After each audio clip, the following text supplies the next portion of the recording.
Bonjour, alors je suis très heureuse moi aussi de vous accueillir à cet événement qui souligne le dévoilement des résultats de l'enquête montréalaise sur l'expérience préscolaire des enfants de maternelle, qu'on appelle l'EMEP. Ce projet d'enquête s'inscrit dans les sillons de l'enquête sur la maturité scolaire des enfants montréalais qui a été réalisée par la Direction de santé publique en 2006 et toute la démarche des sommets qui a suivi en 2008-2009. C'est pour répondre à toutes les questions qui ont émergé lors des sommets sur la maturité scolaire que les chercheurs Isabelle Lorrain et Daniel Gay ont mis de l'avant cette enquête sur l'expérience préscolaire des enfants montréalais. C'est un travail de très longue haleine qu'elles ont réalisé depuis 2011 en collaboration avec Nathalie Bigra, qui est chercheure à l'UQAM, ainsi que l'ISQ qui a effectué la collecte des données de l'enquête auprès des parents. Ce travail a mené à la publication de 2 fascicules dont les chercheurs font le lancement aujourd'hui. Le premier fascicule présente le portrait du parcours préscolaire des enfants montréalais. Il s'agit d'un fascicule qui présente des données essentiellement descriptives. Et un deuxième fascicule présente l'effet de la fréquentation d'un service éducatif sur le développement de l'enfant selon le statut socio-économique de la famille. Donc, il ne me reste plus qu'à introduire les chercheurs qui vont vous présenter les résultats de tous ces travaux-là faits depuis plusieurs années. Isabelle Lorrain est chercheure à la Direction de santé publique de Montréal. Elle détient un doctorat en psychologie de l'Université de Montréal. Elle mène ses travaux de recherche principalement dans le champ de la petite enfance. Elle s'intéresse au développement des enfants, à leur parcours préscolaire, à l'action intersectorielle et la mobilisation des communautés, ainsi qu'à la participation citoyenne des parents vivant en contexte de pauvreté. Daniel Gay est aussi chercheure à la Direction de santé publique. Elle détient une maîtrise en épidémiologie de l'Université McGill et ses domaines d'intérêt sont les liens entre l'expérience préscolaire des enfants et leur développement, les interventions éducatives précoces et la prévention de la maltraitance. Alors, bonjour tout le monde. Donc, pour le plan de la présentation, en fait, je vais vous présenter l'EMEP et son contexte, comment on a documenté le parcours préscolaire. Ensuite, on va vous présenter les résultats sur des résultats descriptifs sur le parcours, les résultats sur l'effet de la fréquentation d'un service éducatif sur le développement de l'enfant à la maternelle, les principaux messages et la conclusion. Alors, pourquoi, en fait, on a réalisé cette enquête-là? D'abord, ça s'inscrit dans la lutte aux inégalités sociales de santé, qui est une priorité de santé publique. C'est aussi parce qu'en 2008, lorsqu'on est allé présenter les résultats de l'enquête sur la maturité scolaire dans les différents territoires de C3S, on nous disait souvent, c'est intéressant le portrait que vous nous présentez, mais on ne sait pas d'où viennent les enfants qui ont été évalués, les enfants vulnérables. Est-ce que c'est des enfants qui sont restés à la maison, qui sont allés en milieu de garde ou en maternelle? Donc, il y avait vraiment un intérêt à avoir ces réponses-là. Et c'est aussi parce que à l'échelle canadienne, il y a plusieurs équipes de recherche qui travaillent avec l'IMDPE, qui est l'outil utilisé là, dans les enquêtes, et qui ont développé aussi des outils similaires pour aller questionner les parents des enfants qui sont évalués par les enseignants dans l'ECDEM, en fait. Donc, les objectifs de cette enquête-là, c'est de décrire le parcours préscolaire des enfants montréalais, donc dans les services éducatifs et de loisirs, de décrire les liens entre le développement des enfants et les diverses expériences qui vivent au cours de la petite enfance. Et c'était aussi de réaliser des analyses comparatives entre les familles, les enfants de familles à faible revenu et les milieux nantis. Donc, la collecte de données a été faite par l'Institut de la statistique du Québec, donc par entrevue téléphonique auprès d'un échantillon de 1184 enfants fréquentant une maternelle 5 ans et résidant sur l'île de Montréal et qui ont participé à l'ECDEM. Donc ici, on parle d'enfants qui sont nés en 2006 et qui sont entrés à la maternelle en 2011-2012. La période de collecte de données s'est échelonnée d'avril à juillet. On a un suréchantillonnage des enfants appartenant au quintile le plus défavorisé de l'indice provincial de Pampalon. Et on a un échantillon représentatif de l'ensemble des enfants vivant et fréquentant la maternelle 5 ans sur l'île de Montréal. Donc, on se retrouve avec un échantillon représentatif suite à la pondération qui a été établie par l'ISQ. C'est important de vous dire aussi que dans notre échantillon, ça exclut les enfants qui reconnus comme étant des élèves handicapés ou ayant des troubles d'apprentissage. Et ces enfants-là sont aussi exclus dans l'ECDEM. Le questionnaire a été développé par notre équipe en collaboration avec l'ISQ et on s'est inspiré de différents questionnaires qui existent déjà, dont le Kindergarten Parent Survey, l'enquête longitudinale sur le développement des enfants, donc la LDEC, l'enquête sur les communautés canadiennes, l'enquête sur l'utilisation, les besoins et les préférences des familles en matière de services de garde et aussi l'enquête longitudinale canadienne sur les enfants et les jeunes. Le choix des questions, en fait, qu'on est allé prendre dans ces enquêtes-là était déterminé par 3 choses. Une entrevue qui ne devait pas dépasser 30 minutes au téléphone avec les parents. Le souhait de bien documenter le parcours dans les services, les modes de garde et la maternelle 4 ans. Donc, c'est un gros bloc important dans l'enquête. Et aussi, on voulait documenter les conditions de vie des familles au-delà des indicateurs qui sont habituellement utilisés, revenus et scolarité. Donc, les dimensions documentées dans les MEP, il y a le parcours préscolaire. Ce matin, on va rester vraiment sur ces dimensions-là, mais je vous parle quand même des autres variables qui ont été évaluées. Donc, la santé de l'enfant, donc le poids à la naissance, son état de santé général, l'accès aux soins de santé, donc on parle ici orthophoniste, pédiatre, etc.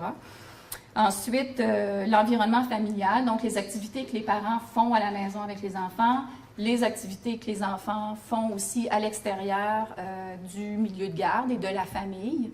On a aussi documenté les événements stressants qui ont été vécus dans l'enfance, le soutien social et les conditions de vie, donc la qualité du logement, le surpeuplement, aussi le manque d'argent pour payer les besoins de base. Et enfin, la qualité du quartier, donc le sentiment de sécurité du quartier habité, aussi l'accès aux différentes ressources. Et toutes ces dimensions-là sont mises en lien avec le développement de l'enfant. Maintenant, les questions de recherche qu'on va aborder aujourd'hui, c'est quel est le parcours préscolaire des enfants montréalais dans les services éducatifs?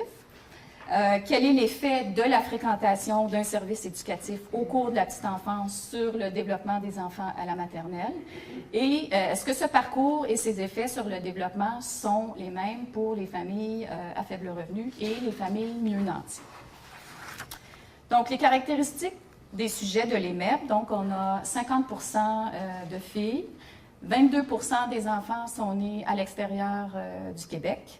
On a 16% qui sont issus d'une famille monoparentale, 5% qui vivent en garde partagée, 9% des mères qui n'ont pas de secondaire 5 complété et 40% des enfants qui sont issus d'une famille à faible revenu.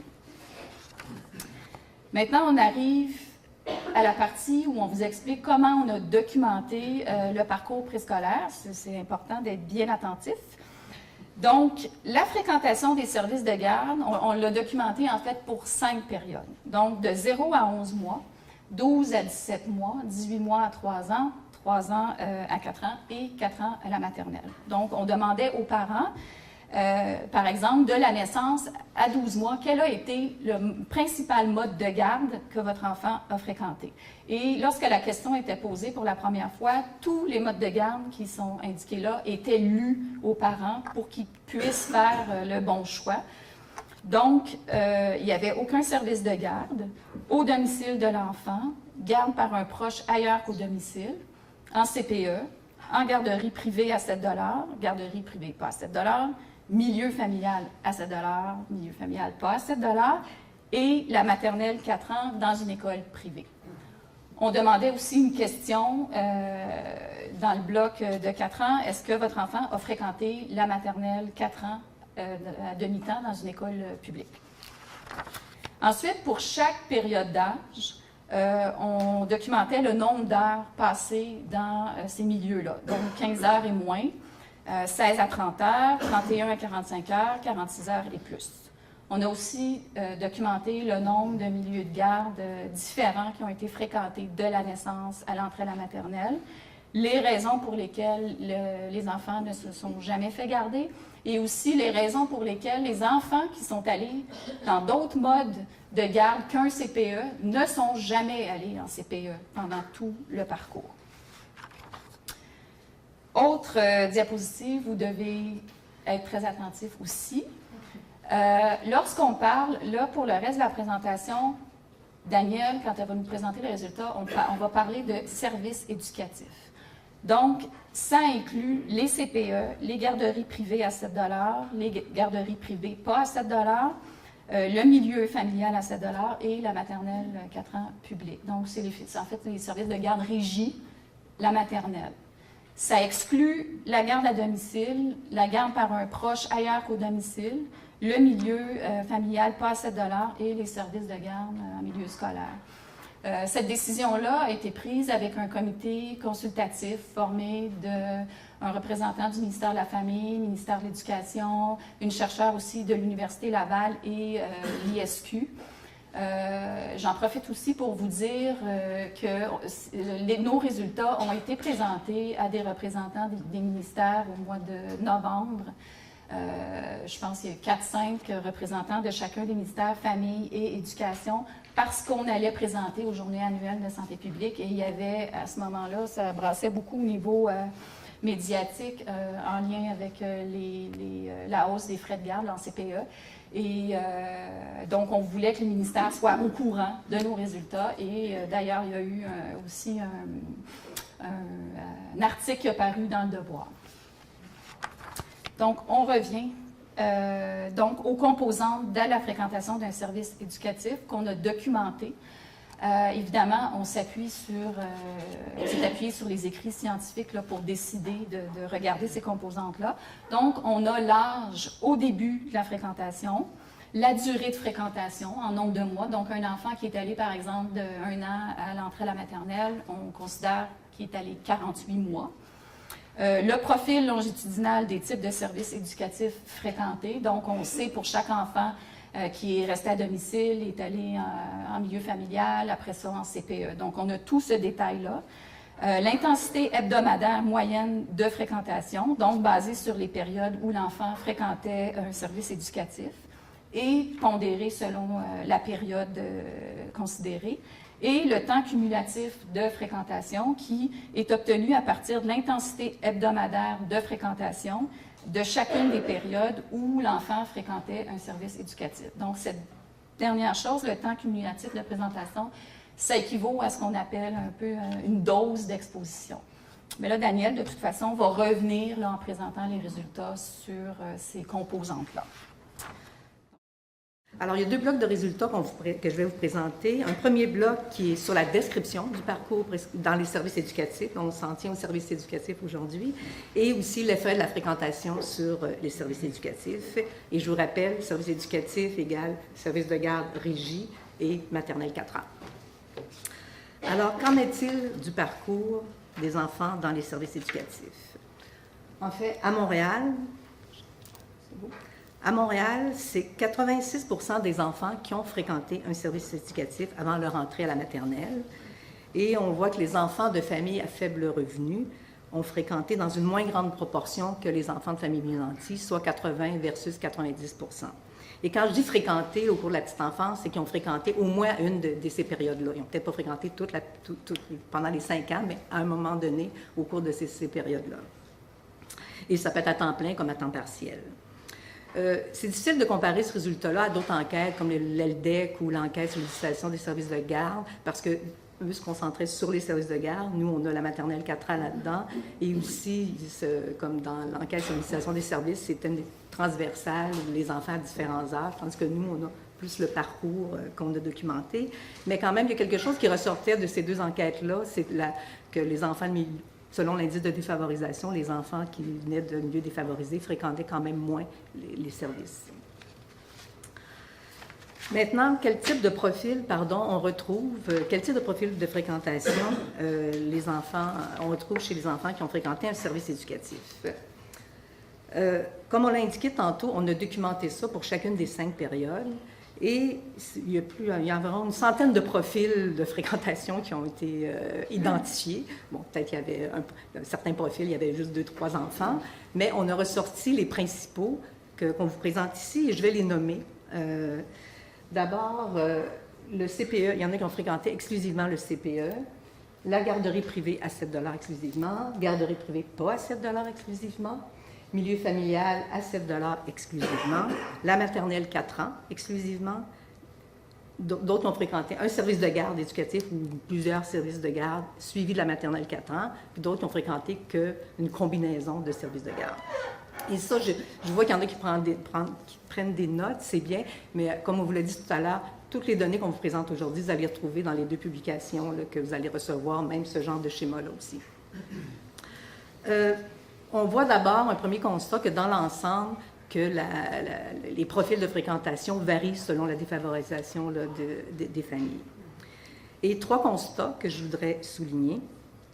Chez les enfants de familles mieux nanties, le profil de fréquentation le plus commun est la fréquentation exclusive d'un CPE. Tandis que chez les enfants à faible revenu, il y a 3 profils de fréquentation qui ressortent. Ils se retrouvent de façon à peu près à hauteur de 20% dans 3 profils, soit la fréquentation exclusive d'un CPE, la fréquentation de la maternelle exclusivement, la fréquentation de la maternelle exclusivement ou la fréquentation d'un service de garde suivi de la maternelle 4 ans. Et ça, c'est pas surprenant de voir leur grande proportion autour de la maternelle 4 ans, puisque c'est un service qui leur est destiné. Maintenant, le dernier constat que je voulais souligner, c'est la différence de fréquentation d'un CPE exclusivement qui est plus faible chez les enfants de familles à faible revenu. On trouve 21% versus 37% pour les les enfants de familles mieux nanties. Et c'est un constat qui avait été observé aussi là, à partir des données de l'ELDEC par Jappel, que les enfants de familles à faible revenu fréquentaient moins les CPE. Maintenant, dans le dernier rapport du directeur sur les inégalités sociales, il y avait une recommandation qui allait dans le sens d'augmenter le nombre de places de CPE en milieu défavorisé et aussi de faciliter l'accès économique pour ces familles. Alors, on a posé la question aux parents qui n'avaient pas fréquenté un CPE, pourquoi ils n'avaient pas fréquenté un CPE. Et parmi les principales raisons que les parents nous ont mentionnées, c'est le manque de places disponibles qui était mentionné par les familles à faible revenu et les familles mieux nanties, avec un petit peu plus chez les familles à faible revenu, mais la différence n'est pas significative entre les deux. Les 2 autres raisons étaient que les heures ne convenaient pas ou qu'il n'y avait pas la disponibilité du temps partiel, ou encore qu'ils préféraient nous ont tout simplement dit qu'ils préféraient un autre type de mode de garde qu'ils utilisaient, ce qui était soit le milieu familial ou encore la garderie. Maintenant, à quel âge les enfants ont commencé à fréquenter un service éducatif? On voit ici, vous allez voir durant tous les attestats que je vous présente, les bâtons rouges sont toujours les enfants revenus et les bâtons verts, les enfants mieux nantis. Déjà, ici, on voit que, de façon générale, les enfants à faible revenu vont commencer plus tardivement à fréquenter un service éducatif. Par exemple, 21% à commencer avant 18 mois, et 42, alors que les enfants de familles mieux nanties, 42% qui vont commencer avant 18 mois. Peut-être prochaine, oui. Excuse. Alors, avant 18 mois, c'est 21% chez les familles à faible revenu et 42% chez les familles mieux nanties. Autre exemple, à 48 mois, c'est 31% des familles à faible revenu qui commencent à 48 mois, alors que c'est seulement le cas de 10% des familles mieux nanties. Encore là, on voit l'impact de l'entrée en maternelle 4 ans. J'aimerais apporter 2 précisions ici. c'est que selon ce qu'on a documenté, 95% des enfants, quand ils entraient en milieu de garde, selon l'âge qu'ils nous disaient, ils continuaient à fréquenter jusqu'à l'entrée à la maternelle. Alors, l'âge est un bon indicateur là, de la durée de fréquentation là, du service de garde. Et autre précision, c'est quand on dit avant 12 mois, ça c'est notre catégorie, mais plus de 90% des enfants là, avaient commencé entre 6 et 12 mois. Alors, il y avait très peu d'enfants là, dans notre échantillon qui avaient commencé avant 6 mois. Et ça correspond à ce que d'autres données du ministère de la Famille nous ont fourni, qu'il y a très peu chez les poupons de 0 à 18 mois, il y en a peu qui commencent avant 6 mois. Maintenant, combien d'heures les enfants ont-ils fréquenté? Combien d'heures par semaine les enfants ont fréquenté un service éducatif? On voit que les enfants sont peu nombreux à fréquenter un service éducatif moins de 16 heures par semaine et aussi sont peu nombreux à fréquenter un service éducatif 45 heures ou plus, et ça autant chez les familles à faible revenu que chez les familles mieux nanties. On voit une petite différence au niveau des deux catégories intermédiaires. Les enfants de familles mieux nantis fréquentent un peu plus 31 heures à 45 heures semaine, donc 59% versus 50% pour les familles à faible revenu. Et à l'inverse, les enfants de familles à faible revenu vont fréquenter un peu plus la période de 16-30 heures par rapport aux enfants de familles mieux nantis. Alors, on voit une petite différence en termes de fréquentation là, pour les heures. Finalement, comme on vient de le voir, les familles à faible revenu débutent leur fréquentation à un âge plus tardif et ils fréquentent à une intensité hebdomadaire en moyenne un peu plus faible. Alors, il n'est pas surprenant de constater ici qu'ils sont proportionnellement plus nombreux à cumuler un temps de fréquentation, la dose dont on parlait tout à l'heure, accumuler un temps de fréquentation plus faible que les familles mieux nanties. Et quand ce qui est écrit en dessous, le moins 24 mois ETP, c'est qu'on a calculé un nombre d'heures qu'on a transformé en mois, un peu un équivalent de fréquentation à 35 heures semaine. Tu sais, on dit, quand on travaille 35 heures semaine, alors on a fait un équivalent de fréquentation qui correspondait à 35 heures semaine. Alors, ça nous donne quand on dit faible fréquentation, là, en termes de temps cumulatif, c'est un peu l'équivalent de moins 24 mois d'un équivalent temps plein. Fait que c'est un peu une mesure relative. Ça va pour ça? Alors, si on résume le parcours, les données sur le parcours comme tel, alors, toute proportion gardée, les enfants de famille à faible revenu fréquentent moins les services éducatifs au cours de la petite enfance, commencent leur fréquentation plus tardivement et les fréquentent à une intensité hebdomadaire un peu plus faible que les enfants de famille mieux nanties. La deuxième série de résultats, maintenant qu'on a vu à quoi ressemblait le parcours des enfants dans les services éducatifs, on s'est intéressé à l'effet, justement, de la fréquentation de des services éducatifs sur le développement de l'enfant à la maternelle. Et aussi, on voulait savoir est-ce que cet effet-là est différent chez les enfants de famille à faible revenu et les enfants de famille mieux nanties. On avait tout. C'était vraiment notre trame de fond dans l'analyse de nos données. Juste vous rappeler, peut-être plusieurs la connaissent, la mesure du développement de l'enfant à la maternelle, mais pour ceux qui ne la connaîtraient pas, juste la rappeler brièvement. C'est une mesure qu'on obtient avec l'instrument de mesure du développement de la petite enfance, l'IMDPE, qui mesure 5 domaines de développement: la santé physique et bien-être, la compétence sociale, la maturité affective, le développement cognitif et langagier, et les habiletés de communication et connaissances générales. Et c'est un questionnaire qui est rempli par l'enseignant à partir de ses observations. Et on en a déduit 2 indicateurs, soit la vulnérabilité, un enfant peut être vulnérable dans au moins un domaine, et aussi ça c'est un autre indicateur, c'est la vulnérabilité dans 2 domaines et plus. Aujourd'hui, ce qu'on vous présente, c'est les résultats en lien avec la vulnérabilité dans un domaine. C'est vraiment l'indicateur qui est le plus diffusé là, dans les documents en lien avec l'enquête là, sur le développement de l'enfant à la maternelle. Un premier résultat global, en fait, qui indique que la proportion d'enfants vulnérables dans un domaine ou plus est plus élevée chez les enfants qui n'ont pas fréquenté un service éducatif par rapport aux enfants qui ont fréquenté un service éducatif. Alors, ici, on a 38 % chez les enfants qui n'ont pas fréquenté un service éducatif et on trouve 27 % pour des enfants qui ont fréquenté un service éducatif. Là, ici, on a une mesure globale, on a contrôlé pour rien. Et c'est un résultat qu'on trouve dans plein d'autres études qui ont été faites, soit au Canada ou en Australie, là, avec l'IMDPE, où on fait le lien entre fréquentation de services éducatifs et le développement de l'enfant, la vulnérabilité au moins un domaine. Mais ça, c'est un résultat où on a contrôlé pour rien. On n'a pas contrôlé pour la défavorisation, puis on n'a pas d'autres caractéristiques qui pourraient expliquer que la distribution des enfants n'est pas la même entre ceux qui fréquentent et ceux qui ne fréquentent pas un service éducatif. On l'a vu tantôt. Déjà, il y a une différence par rapport à la défavorisation. Et nous, comme Isabelle l'a dit tantôt, ce qui nous intéressait aussi, c'est de regarder, oui, l'effet de la fréquentation d'un service éducatif, mais voir laquelle des composantes d'un service éducatif semblait avoir un effet sur la vulnérabilité. Et toujours avec la préoccupation de voir si on obtenait les mêmes résultats pour les enfants à faible revenu ou mieux nantis. Alors, je vais prendre une petite gorgée. Je peux changer.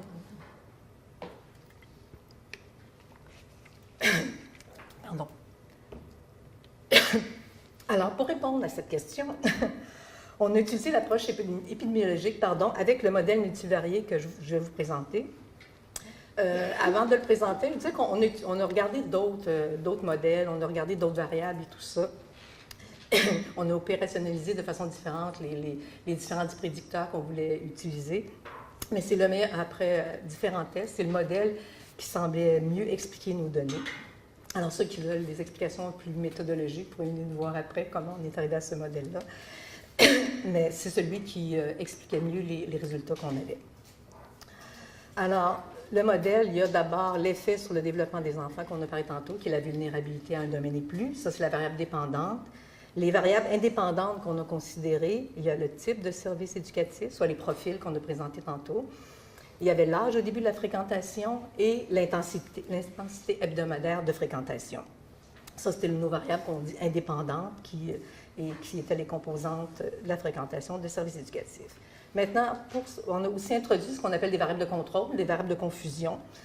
Les variables de confusion qu'on a introduites, c'est le faible revenu, la scolarité de la mère, l'âge au 1er septembre 2011, de l'enfant bien sûr, et le sexe de l'enfant.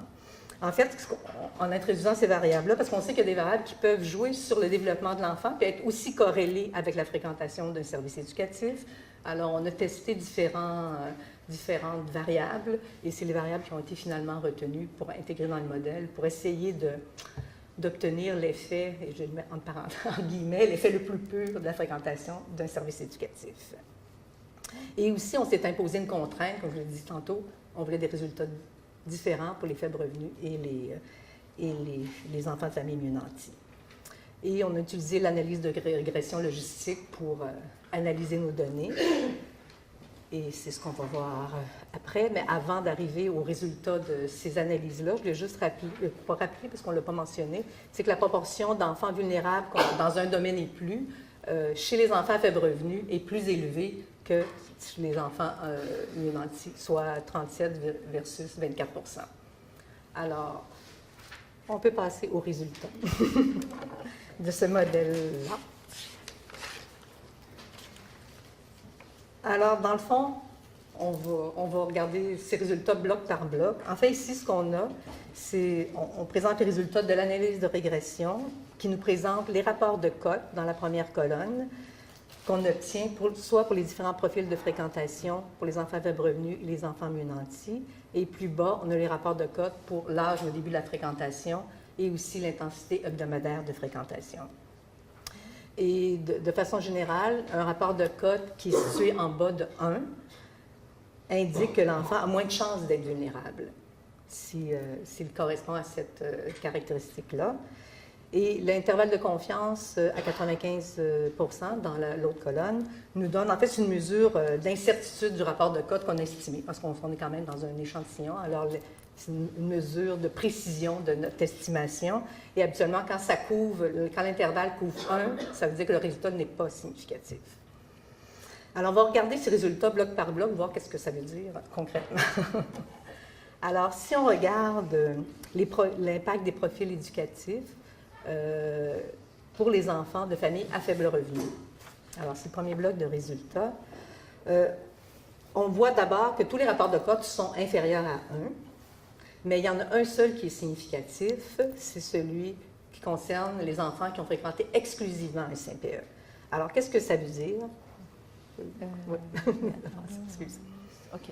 Alors, ça nous dit que les enfants qui ont fréquenté exclusivement un CPE sont environ 3 fois moins susceptibles d'être vulnérables dans un domaine et plus de leur développement si on le compare aux enfants qui n'ont pas fréquenté un service éducatif.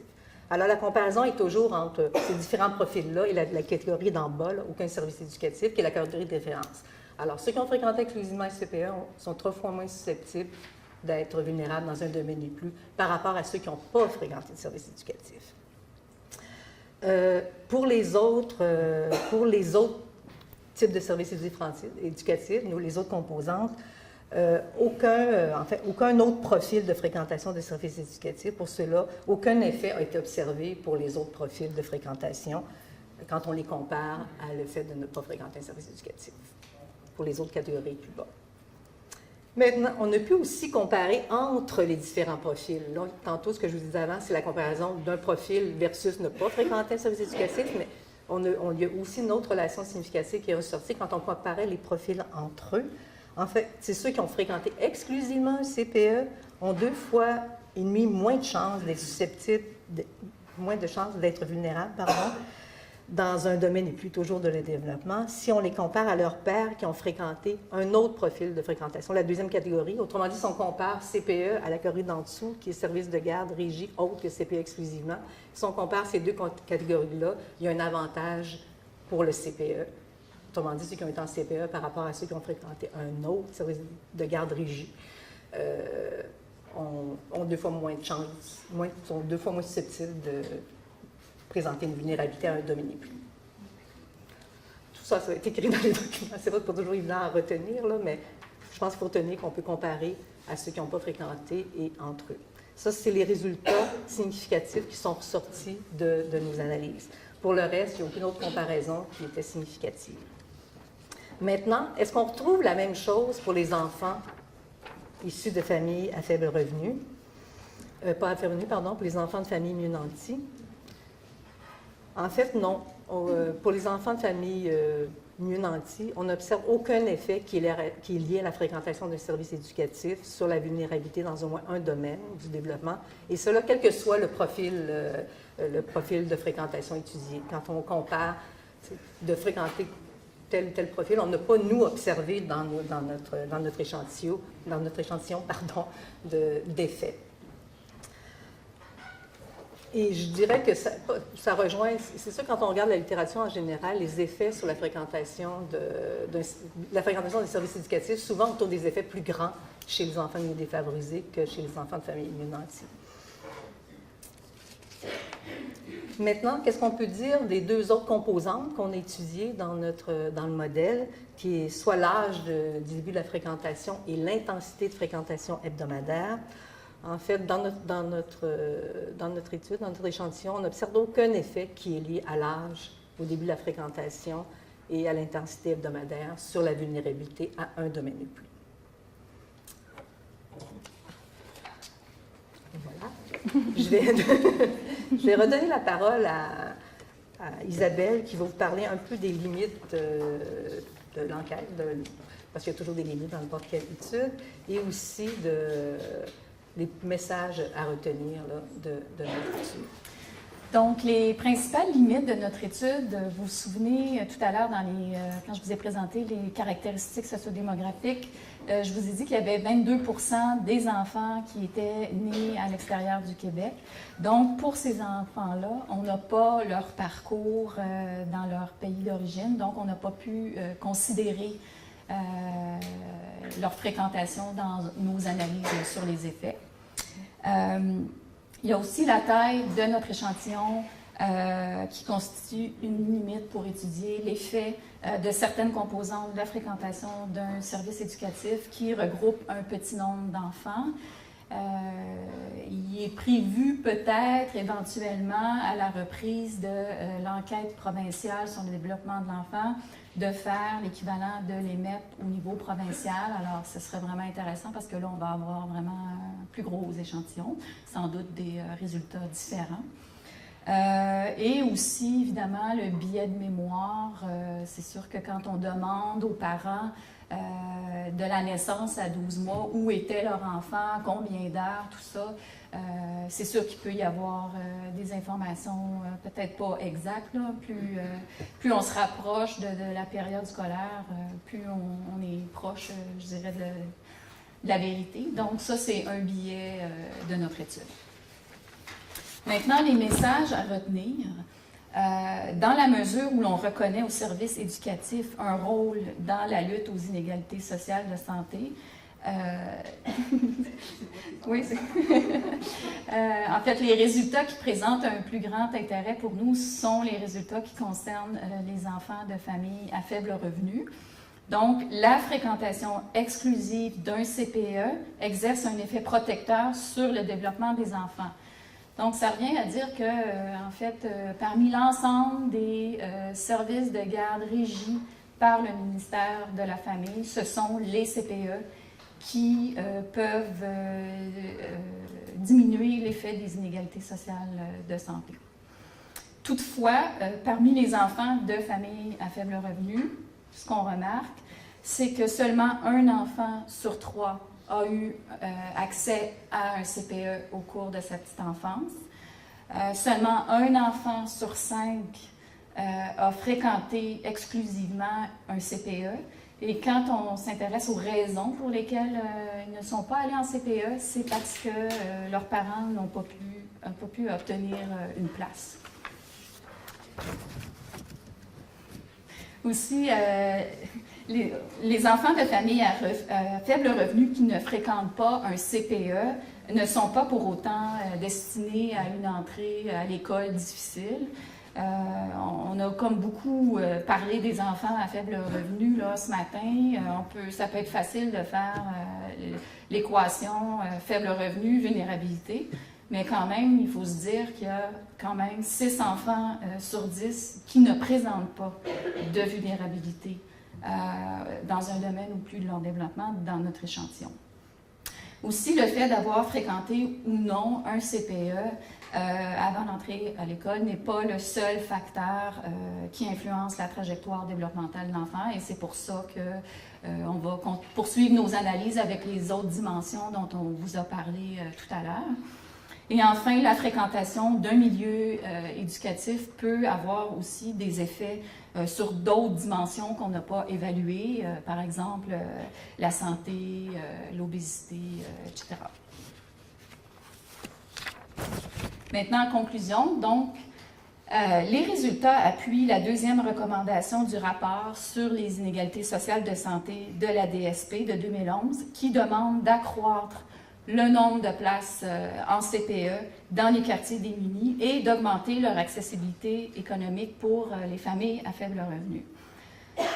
Toutefois, considérant la configuration actuelle du réseau des services de garde et les décisions politiques qui le concernent, il importe, à notre avis, de s'assurer de la qualité dans tous les milieux. Et finalement, je termine en vous parlant de nos 2 publications.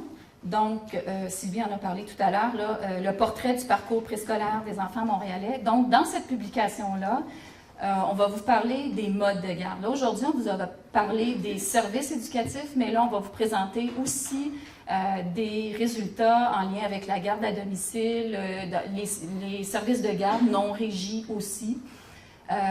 Et il va y avoir une section sur les services éducatifs. Dans cette publication-là, on présente aussi des résultats en lien avec les activités éducatives que les enfants ont fait en dehors du service de garde, comme par exemple des cours de musique, des sports, des choses comme ça. Aussi, la lecture faite à la maison. On présente aussi des résultats en lien avec les conditions de vie. Et dans la deuxième publication que vous allez pouvoir avoir à la sortie de l'événement aujourd'hui, on vous présente principalement les résultats qu'on vous a présentés aujourd'hui, mais aussi les analyses qu'on a faites à 2 domaines ou plus du développement. Et on a aussi un article qui va paraître dans la Revue canadienne de santé publique d'ici le mois de juin, en lien avec nos résultats à 2 domaines clés. Donc voilà, c'est terminé pour moi. Merci beaucoup de votre attention.